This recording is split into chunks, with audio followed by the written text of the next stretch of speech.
video content some disturbing content. Your discretion is advised. ఈ వీడియోలో కొంత మేము కలవరపాటు గురి చేసే అంశాలు ఉన్నాయి. తగు జాగ్రత్తలు తీసుకోమని ఆర్టీవీ హెచ్చరిస్తోంది. కరీంనగర్ జిల్లాలో తీవ్ర విషాదం నెలకొంది. 2 టౌన్ ఎస్ఐ చంద్రశేఖర్ బలవన్మరణానికి పాల్పడ్డారు. అయితే 3 రోజుల క్రితం తన భార్య కూడా బలవన్మరణానికి పాల్పడి మరణించింది. జమ్మికుంట మండలం సీతంపేటలోని అత్తారింట్లో ఇప్పుడు ఆ ఎస్ఐ కూడా బలవన్మరణానికి పాల్పడి ఇక్కడ కనిపించిన ఫోటోలో కనిపించే వ్యక్తులే ఇప్పుడు భార్యాభర్తలు. సో 1 టౌన్ ఎస్ఐగా పనిచేస్తున్నాడు చంద్రశేఖర్. సో 2 రోజుల క్రితం తన భార్య కూడా మరణించింది బలవన్మరణానికి పాల్పడి. సో 5 రోజుల క్రితం చంద్రశేఖర్ భార్య దివ్య కూడా బలవన్మరణానికి పాల్పడింది. ఏకంగా గన్నేరు పప్పుని దంచుకొని తిని బలవన్మరణానికి పాల్పడింది. ఆ మరణ వార్త విని తట్టుకోలేనటువంటి చంద్రశేఖర్ నిన్న ఆయన కొంత అనుమానాస్పదంగా కనిపించాడు. ఆ తర్వాత ఇంట్లోకి వెళ్ళి ఎంతకు బయటికి రాకపోయేసరికల్లా డోర్ బద్దలు కొట్టి చూస్తే బలవన్మరణానికి పాల్పడ్డాడు. వెంటనే జమ్మికుంటలోని ప్రైవేట్ హాస్పిటల్ తరలించే లోపే ముందుగానే ఆయన మరణించినట్టు తెలుస్తోంది. సో దివ్య చంద్రశేఖర్ ఇద్దరు చనిపోవడంతో తమ 2 పిల్లలు కూడా అనాథలైపోయారు. సో ఇక్కడ ఎస్ఐ ఆయన కూడా ఇదే స్థాయిలో ఆయన భార్య మాదిరిగానే బలవన్మరణానికి పాల్పడడం అంటే అందరూ కూడా షాక్కు గురవుతున్నారు. 2 టౌన్ ఎస్ఐగా పనిచేస్తున్నారు చంద్రశేఖర్. సో జమ్మికుంట మండలం సీతంపేటలోని అత్తారింట్లో తను ప్రాణాలు తీసుకున్నట్టు తెలుస్తోంది. మరిన్ని అప్డేట్స్ తమ ప్రతినిధి చంద్రశేఖర్ సిద్ధంగా ఉన్నారు. చంద్రశేఖర్, సో అటు భార్య గన్నేరు పప్పు దంచుకొని తిని బలవన్మరణానికి పాల్పడింది. 5 రోజుల తర్వాత భర్త కూడా బలవన్మరణానికి పాల్పడ్డాడు. అసలు కారణం ఏంటి అంటే ఇద్దరు భార్యాభర్తలు వేరు సందర్భాల్లో చనిపోయినా కూడా ఈ మరణం చాలా తీవ్ర విషాదాన్ని మిగిల్చిన కుటుంబంలో పలు అనుమానాలు కూడా తావిస్తోంది. ఇంతకీ భార్య మరణానికి కారణం ఏంటి, అది చూడలేక భర్త ఇప్పుడు కూడా చనిపోయాడు. అప్డేట్స్ ఏంటి, కుటుంబం ఏం చెప్తోంది? ఎస్ మనోజ్, 5 రోజుల వ్యవధిలోనే భార్యాభర్తలు ఇద్దరు బలవన్మరణానికి పాల్పడడంతో చిన్నారులు అనాథలైనటువంటి పరిస్థితి మనం చూడొచ్చు. ఒక బాధ్యతాయుతమైనటువంటి పదవిలో ఉన్నటువంటి కరీంనగర్ 2 టౌన్ ఎస్ఐగా చేస్తున్నటువంటి వ్యక్తి చంద్రశేఖర్ యాదవ్, ఆయన భార్య దివ్య గత 5 రోజుల క్రితమే గన్నేరు పప్పు నూరుకొని బలవన్మరణానికి పాల్పడింది. దీనిలో భాగంగా మరుసటి రోజు ఆమెను తీసుకున్న తర్వాత వెంటనే హైదరాబాద్ ఆసుపత్రికి తరలించారు చికిత్స నిమిత్తం. అప్పటికే ఆమె మృతి చెందినట్టు వైద్యులు నిర్ధారించడం జరిగింది. కరీంనగర్ ప్రభుత్వ హాస్పిటల్లో పోస్ట్మార్టం అనంతరం వెళ్ళడం జరిగింది.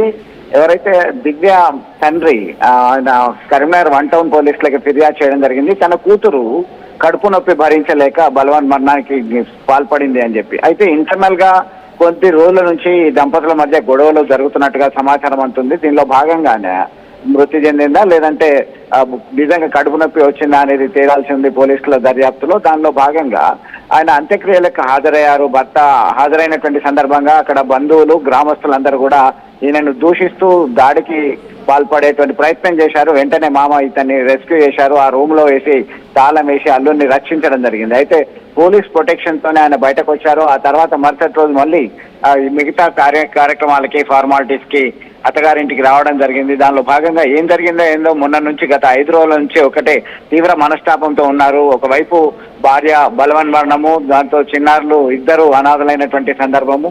మరొక వైపు పోలీస్ డిపార్ట్మెంట్ లో ఉన్నటువంటి చంద్రశేఖర్ యాదవ్ భార్యను ఇట్లా బలవన్మరణానికి ఎలా పాల్పడింది అనేటువంటి చర్చ జరుగుతున్నటువంటి నేపథ్యంలో మరి ఎట్లా ఫీల్ అయ్యాడో ఏంటో తెలియదు కానీ తీవ్ర మనస్తాపానికి లోనైనటువంటి ఎస్ఐ చంద్రశేఖర్ యాదవ్ సైతం ఉదయం బలవన్మరణానికి పాల్పడినటువంటి ఘటన విషాదాన్ని నింపింది. అతన్ని డోర్ కొట్టి చూసేసరికే ఆయన విగతజీవిగా ఉన్నాడు. వెంటనే ఏదైనా ఉందేమో హోప్స్ అని జమ్మికుంట ఆసుపత్రికి తరలించి చూసేసరికి నో మోర్ అని చెప్పి వైద్యులు చెప్పారు.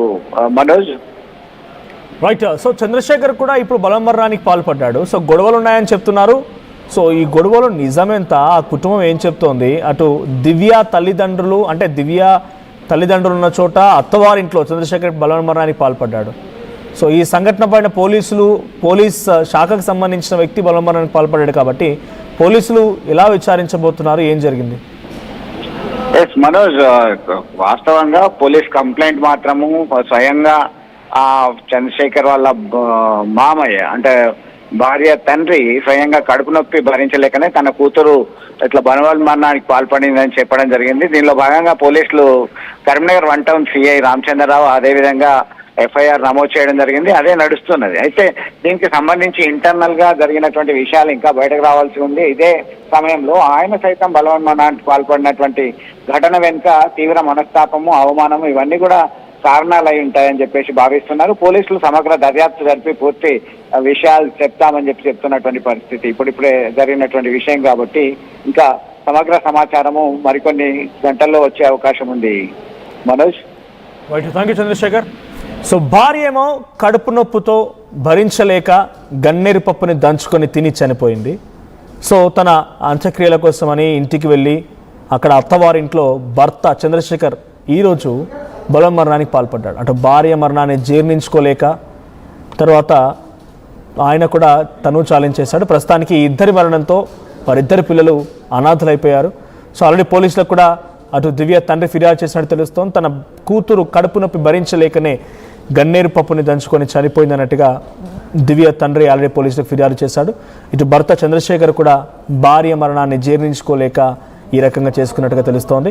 సో ప్రజెంట్ పోలీస్ శాఖకు సంబంధించినటువంటి ఒక ఎస్ఐ ఈ స్థాయిలో నిర్ణయం తీసుకొని ఆయన బలవన్మరణానికి పాల్పడడంతో పోలీస్ శాఖలో కూడా కొంత ఆందోళన వ్యక్తమవుతోంది, విషాదం నెలకొంది. సో ప్రస్తుతానికి సీతంపేట గ్రామంలో తీవ్రమైన విషాదం నెలకొంది. చాలా చక్కగా ఉన్నారు, చూడముచ్చిన జంటగా ఉంది, మంచిగా పోలీసు ఉద్యోగం చేస్తున్నాడు, అంతా బాగానే ఉంటుందన్నటువంటి ఆ తల్లిదండ్రుల యొక్క ఆశలు మొత్తం కూడా అడియాశలు అయ్యాయి. సో ఇప్పుడు ఆ కుటుంబంలో తీరని దుఃఖ సంద్రంలో మునిగిపోయారు. ఒకసారి అక్కడికి పోలీసులు చేరుకున్నారు సంఘటన స్థలానికి. వారితో అక్కడ చంద్రశేఖర్ బంధువులు, దివ్య బంధువులు మాట్లాడుతున్నారు. సో ఇద్దరు భార్యాభర్తలు చనిపోవడంతో కుటుంబంలో విషాదంతో పాటుగా అటు పిల్లలు కూడా అనాథలైపోయారు, గుండెలు పగిలిలా ఏడుస్తున్నారు. ఒకసారి దృశ్యాలు చూద్దాం.